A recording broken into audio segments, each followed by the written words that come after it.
जी नमस्कार। कैसन बानी रउआ सब। आज रउआ लोग जवना चीज के इंतजार करतन या वो इंतजार खत्म हो गईल। आज सुबेरे सुबेरे सबसे पहले उठते उठते देखनी है कि पावर स्टार पवन सिंह के गाना के टीजर आ गईल। जौन की पावर स्टार पवन सिंह के गाना के टीजर आइल बा चूड़ी हरी हरी। उषा फिल्म्स कंपनी से आइल बा, जौन की विक्की भैया के आपन कंपनी बा, विक्की भैया के माता जी के नाम से कंपनी बा। हम बता दी कि टीजर कमाल के टीजर बार हुआ, सब वीडियो देखले हो कब तो मने एकदम मियाज गदगद हो गई हुई। आ ई जोन वीडियो बनल बा बहुत ही बेहतरीन वीडियो बनल बा। आ महंगा बजट के वीडियो बनल बा। महंगा बजट के वीडियो का मतलब हम ए से कहतानी कि रउआ जब टीजर में देखले हो नु पावर स्टार के का एंट्री भइल बा, वाह वाह वाह वाह गजब के। तो ई गाना के रउआ सब सुनेम। आज 14 तारीख के रिलीज हुई, आज 13 तारीख काल ही गाना रिलीज हुई। आई को जौन की माने हम जितना तारीफ कैले हुए गाना के उतना कम बा। काहे कि कमाल धमाल के एकदम टीजर बा। आ प्रियांशु सिंह के तो जोड़े ना रहेला म्यूजिक के। जब जौन म्यूजिक देखे सब अलग एकदम फ्लेवर के म्यूजिक रहेला। आशुतोष तिवारी के लिरिक्स बा।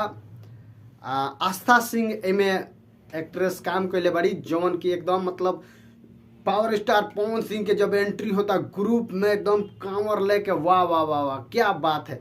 और वह सब जाके देखी या देख के एकदम आनंद हो जाई, एकदम भक्तिमय मिजाज हो जाई। इतना सुंदर टीजर आइल बा, जौन की उषा फिल्म्स कंपनी से आइल बा। काल गाना हो या काल गाना के साथे साथे बहुत ही बम्पर धमाका ओपनिंग बा चैनल के भी। गाना के काल इवेंट शो भी बा।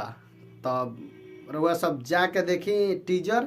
आ काल इंतजार करी, काल गाना आ रहल बा जौन की एकदम भोजपुरी में पूरा एकदम कांवरिया लोग के मय बम बम बम बम चारों ओर बम बम हो जाए एकदम। काहे कि जब जब पावर स्टार पवन सिंह के गाना आवेला तो ऐसे भी धमाल हो जाला।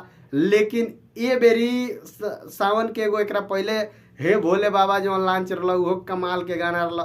देखो तो नहीं अभी तक नया चैनल पर गर्दा उड़ेल बा गाना। ओकरा बाद ई एगो डांस मूड के गाना दे दिले एकदम पावर स्टार, जौना के कमाल के वीडियो बनल बा। कमाल के मतलब रउआ सब खाली टीजर देखेम नु, जब गाना के खाली टीजर देखेम तबे पूरा मय गाना के एकदम जितना नक्शा बा सारा समझ में आ जाई। इससे हम कहता नहीं समझ में आ जाई कि जब टीजर चलता नु एंट्री ही पावर स्टार के कमाल के भइल बा। रउआ सब जाके वीडियो के देखी। उषा फिल्म्स कंपनी, उषा फिल्म्स पर बा। उषा फिल्म्स एगो नया कंपनी विक्की भैया के आपन कंपनी खुलल बा, वही चैनल से रिलीज भइल बा। जौन की 14 तारीख के गाना आ जाई, फाइनल गाना 14 तारीख के आ जाई। आज टीजर आइल बा जौन की बम बम भोले एकदम 2 महीना के सावन बा, गर्दा उड़ा देवे बा सावन में। आ एक से एक अभी गाना कुली रिकॉर्ड भइल बड़ी सन, एक से एक एक्टर एक्ट्रेस लोग के साथ रिकॉर्ड भइल बा, वीडियो भइल बा। तब इंतजार करे के बा। पावर स्टार ऐसो एकदम मूड में बाड़े। आ मूड वाला गाना सब मिली रहुआ सबके। तो इंतजार करी। वीडियो के ज़्यादा से ज़्यादा शेयर करी, लाइक करी, कमेंट करी।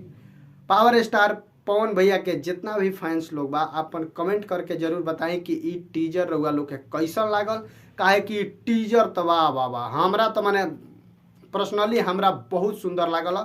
हम सुबेरे उठते उठते सबसे पहले टीजर देखनी है, एकदम भक्तिमय मिजाज हो गई बम बम भोले। तो एकदम रउआ सब ज़्यादा से ज़्यादा वीडियो को शेयर करी, लाइक करी, कमेंट करी। आप पर राय जरूर बताएं जो पावर स्टार पवन सिंह के बारे में रउआ का सोचतानी। पावर स्टार पवन सिंह के गाना रउआ सबके कैसा लागेला। मिलत तनी अगला वीडियो में, तब तक के लिए नमस्कार।